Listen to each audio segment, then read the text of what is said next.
Pernahkah kita membayangkan bahwa ada sebuah laut yang tersembunyi di atas pegunungan? Kedengarannya tentu mustahil.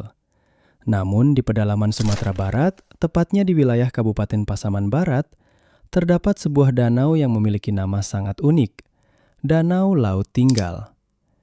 Mendengar namanya saja sudah menimbulkan banyak pertanyaan. Mengapa sebuah danau disebut laut? Dan mengapa disebut tinggal?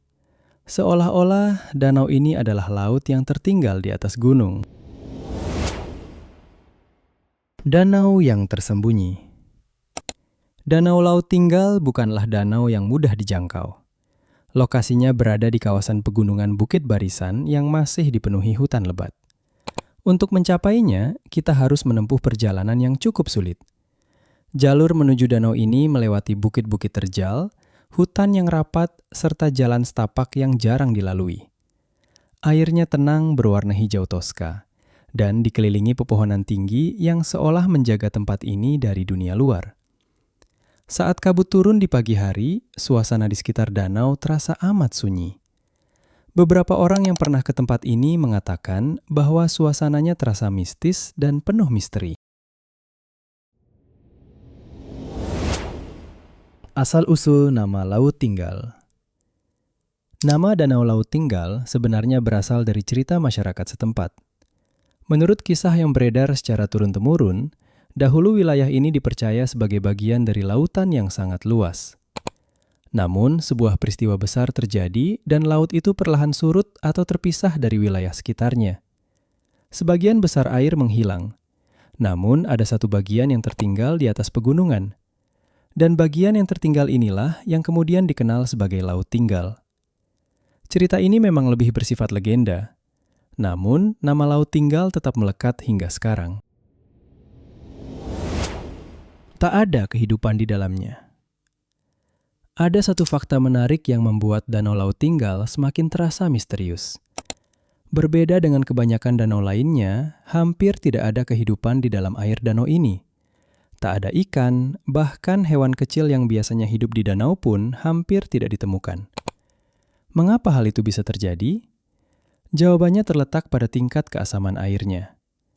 Air di Danau Laut Tinggal diketahui memiliki tingkat keasaman yang sangat tinggi, dengan pH sekitar 2.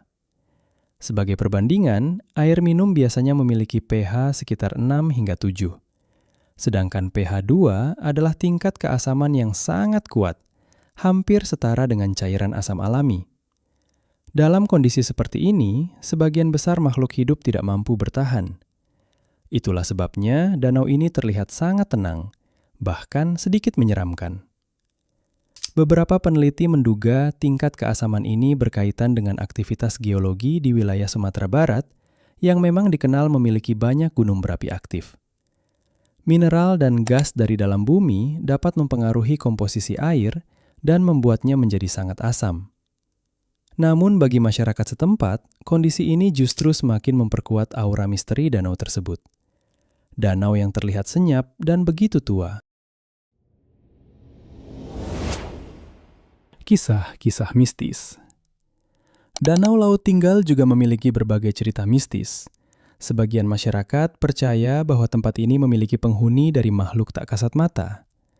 Beberapa orang yang mengatakan cerita ini secara turun-temurun, danau ini dijaga oleh seekor ular naga. Beberapa pendaki juga mengaku pernah merasakan pengalaman aneh ketika berada di sekitar danau. Ada yang mendengar suara seperti percikan air di kesunyian, ada pula yang merasa seperti sedang diawasi. Walaupun cerita-cerita ini tidak dapat dibuktikan secara ilmiah, kisah tersebut tetap menjadi bagian dari legenda yang hidup di masyarakat. Fenomena alam yang menarik. Secara ilmiah, danau seperti danau laut tinggal kemungkinan terbentuk karena proses geologi yang panjang. Di wilayah Sumatera Barat terdapat banyak aktivitas tektonik dan vulkanik sejak ribuan tahun lalu.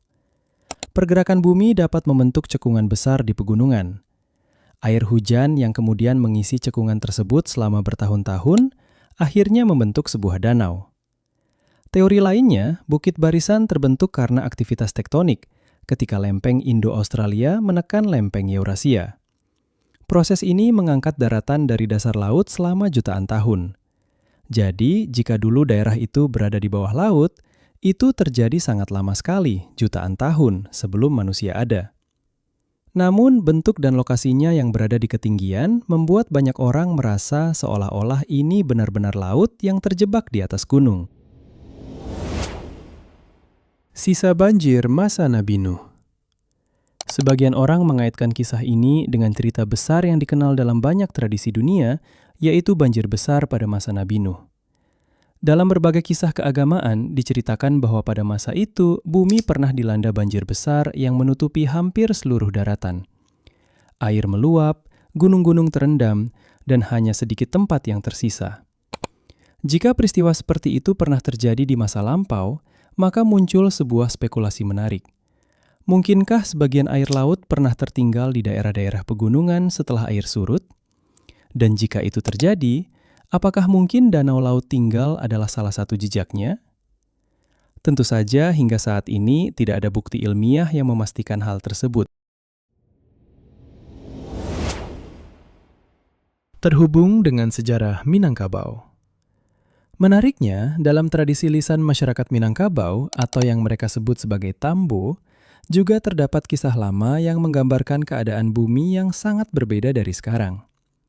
Salah satu ungkapan terkenal dalam Tambo adalah Katiko Marapi Sagadang Talua Itia. Ungkapan ini secara harfiah berarti ketika Marapi masih sebesar telur itik. Yang dimaksud tentu adalah Gunung Marapi, salah satu gunung berapi terkenal di Sumatera Barat. Dahulunya, nenek moyang orang Minangkabau berlayar menuju daratan Sumatera. Namun dari kejauhan, mereka melihat puncak Gunung Marapi yang sebesar telur itik. Dari sinilah awal mulanya mereka menepi dan membuka lahan di lereng Gunung Marapi dan membangun desa pertama orang Minangkabau, yaitu Desa Pariangan. Beberapa orang bahkan menafsirkan ungkapan ini sebagai simbol bahwa wilayah Minangkabau dahulu pernah mengalami perubahan alam yang luar biasa, seperti naik turunnya permukaan air dan terbentuknya pegunungan. Jika dikaitkan dengan cerita-cerita tersebut, maka tempat-tempat seperti Danau Laut Tinggal menjadi semakin menarik untuk dipikirkan. Apakah ia hanya sebuah danau biasa yang terbentuk oleh proses geologi? Ataukah ia benar-benar menyimpan jejak cerita alam yang jauh lebih tua?